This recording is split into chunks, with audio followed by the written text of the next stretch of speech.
Getting back on track with the talks of SmartTrack. I'm Nitish Bissonauth in Scarborough, where the first of 3 public consultations kicked off. As you might remember, SmartTrack was a marquee promise from Mayor Tory back in the 2014 election, and this week he wants to get us back on track when it comes to talking about the future of rapid transit. Being able to take transit and having that option now to get on a train, say at Finch and Kennedy, and ride it downtown in 20 minutes compared to being in your car, I think that people are going to stay on transit. I think that the people in north of the city are still going to get very good service to get downtown as well, and that we're achieving that balance.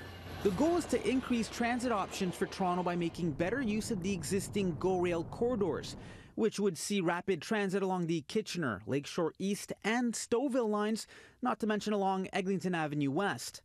The mayor announced 14 rail stations with 6 SmartTrack stations within Toronto, including 2 new stations for Scarborough.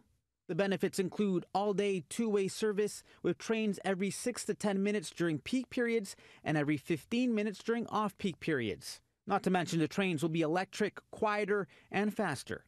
And while the meeting at the Scarborough Civic Centre was labeled as a public consultation, many couldn't help but voice their concerns over the project.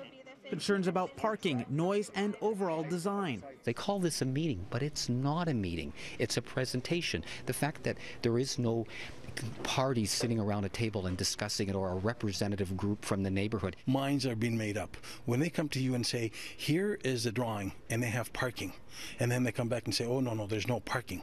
What consultation? These consultations should be held a year back. We should have shovels in the ground right now. There's a legacy that the mayor wants to leave behind. For their part, the mayor and Metrolinx say everything discussed at the meeting will be taken into consideration. The details, station design, exactly how things happen, parking issues, noise issues, are all on the table for discussion, which is really what tonight was all about. But the network transit plan has been approved by City Council. I'm pushing ahead to get it done. That's what people want.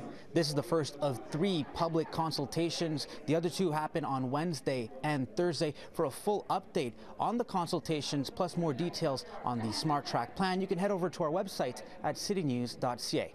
In Scarborough, I'm Nitish Bissonauth, City News.